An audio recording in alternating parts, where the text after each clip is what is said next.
রাধার ফ্লোরে জারার দধিমঙ্গল ও গায়ে হলুদ চলছে। পাত্র আর কেউ নয়, কৃষ। আর একই দৃশ্য, দধিমঙ্গলে জারাকে দই খই খাইয়ে দিচ্ছে রাধা। দই দিয়ে মেঘাটে দইয়ের ব্যাপারগুলো দিচ্ছে না, শুধু খই খাওয়াচ্ছে আমাকে। কোথায় দই? দেখ দেখ দেখ, খইটা না, এটা কি?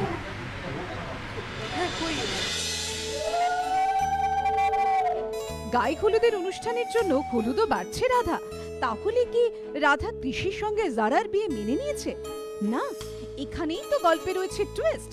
রাধা কৃষ পরিকল্পনা করে এই বিয়ের আয়োজন করেছে, যাতে জারার কাছ থেকে সব সত্যি কথা বের করা যায়। শুটিং এর ভাগে হয় মা নয় বৌমার সঙ্গে রাধা কৃষের প্ল্যান ভাগ করে নিল রাধা।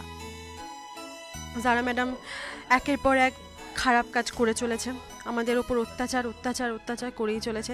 আমার কৃষকে, আমার ভালোবাসা, আমার কৃষকেও কেড়ে নিতে চায়। কি আর বলবো, ও যেহেতু আমাদের সব কিছু নিয়ে নিয়েছে, বাড়ি ঘর সম্পত্তি সব নিয়ে নিয়েছে, তাই আমরা দুজন মিলে প্ল্যান করেছি। না, জারা ম্যাডাম নেই এখানে, শোভা ব্যানার্জি এই বিয়েটা একদমই অ্যাকসেপ্ট করছে না। তো তাও আমাদের প্ল্যান যেহেতু আমাদেরকে করতেই হবে। সবাই খুব কষ্ট পাচ্ছে, ওইদিকে শিউলি আছে, কাকন আছে, নিনি আছে, সবাই খুব কষ্ট পাচ্ছে। আবার আরেকটাও প্রবলেম, আমাদের রানাদাকে খুঁজে পাওয়া যাচ্ছে না। আমরা সব দিকটাই আস্তে আস্তে ঠিক করে ফেলছি। রানাদার খোঁজও কৃষ ওইদিকে পেয়ে গেছে। আপনার হাতে শুধুমাত্র 2 ঘন্টা সময় আছে। জারার আনন্দ যেন বাঁধ মানছে না। কৃষির সঙ্গে বিয়ের খুশিতে সে একেবারে আত্মহারা। আর সেই সঙ্গে চলছে ষড়যন্ত্র। মোনার সঙ্গে মিলে যারা ষড়যন্ত্র করছে কিভাবে কত দ্রুত রাধাকে বাড়ি ছাড়া করা যায়। রাধা সামান্য আড়াল হতেই মোনাকে নিয়ে হয় মা নয় বৌমার মুখোমুখি হলো যারা। সকালবেলা উঠেই আমাকে দধিমঙ্গল খাওয়ানো শুরু হয়ে গেছে। আর দধিমঙ্গলটা কে খাওয়াচ্ছে? রাধা। আর ওদিকে আমি কিন্তু রাধারই বরকে বিয়ে করছি। আহা, কি দৃশ্য বলুন তো। দেখবেন কিন্তু আপনারা, রাধা নিজের হাতে তার বরের হবু বউকে দধিমঙ্গল খাইয়ে দিচ্ছে। আর খাওয়াবে নাই বা কেন? এখন এই Banerjee family, Banerjee villa, SB garments সব জারার। তো জারার থেকে যদি ওদেরকে সেই জিনিসগুলো আবার ফেরত পেতে হয়, তাহলে জারার কথা শুনেই তো চলতে হবে। আর এখন আমার সঙ্গে আছে আমার অ্যাসিস্ট্যান্ট মোনা ডার্লিং, যে সব কিছুতে আমাকে হেল্প করে দেয়, ভীষণ হেল্প করে। রাধাকে কিভাবে ফাঁসানো যায়, রাধার উপর কীভাবে টর্চার করা যায়, কিভাবে কৃষকে কি বলে আনা যায়, সমস্ত কুমন্ত্রণাগুলো আমার কানে যিনি ঢোকান তিনি হচ্ছেন মোনা।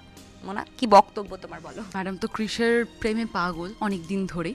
তো আমি মোনা, অ্যাকচুয়ালি আমি পায়েল, রাধাতে আমি মোনা। আমার ক্যারেক্টারটা রিসেন্ট এখানে ঢুকেছে। অনেক কিছু চমক ওয়েট করে আছে আপনাদের জন্য। এখন দধিমঙ্গল, তারপর গায়ে হলুদ, তারপর বিয়ে, রেজিস্ট্রি অ্যান্ড রাধা আর কৃষের ডিভোর্স। কৃষ জারার উকিলের সন্ধান পেয়েছে, যাকে দিয়ে যারা অসৎ উপায়ে কৃষির সমস্ত সম্পত্তি নিজের নামে করিয়েছে। অন্যদিকে রানার খোঁজ পেয়েছে কৃষ, আর জারার সঙ্গে তার এই বিয়ে নিয়েই বা কি বক্তব্য? এখন আমার আর জারার বিয়ে হচ্ছে। নিশ্চয়ই আপনারা ভাবছেন কি আমি জারার মতো একটা মেয়েকে কেন বিয়ে করছি। আমি এই বিয়েটা মানে মন থেকে করছি না। দেখতেই পাচ্ছেন আমাদের কি অবস্থা। আমরা সার্ভেন্টস কোয়ার্টারে থাকছি, আমি, আমার পুরো ফ্যামিলি। বাবা হসপিটালে আছে। আমার দিদির মানে বিয়ে হচ্ছিল, সেখান থেকে মণ্ডপ থেকে মানে আমার রানাদা কিডন্যাপ হয়ে গেছে। তো এটা নিয়ে একটা হচপচ চলছে, আমরা প্রচণ্ড স্ট্রেসে আছি। তো তারপরে আমি আর রাধা মিলে আমরা অ্যাকচুয়ালি অভিনয় করছি। আমরা জারার কি কনস্পিরেসি করেছে আমাদের সাথে সেটা বের করার জন্য আমরা দুজন মিলে অভিনয় করছি। একটা জিনিসের উপর আপনারা নিশ্চিন্তে থাকুন যে এই বিয়েটা হবে না। আমি জারাকে কিছুতেই বিয়ে করব না। যারা কৃষির বিয়ের আসরে নতুন কি নাটক অপেক্ষা করছে, সেদিকে চোখ রাখবে হয় মা নয় বৌমা। মানুষ বসাকের রিপোর্ট, এবিপি আনন্দ।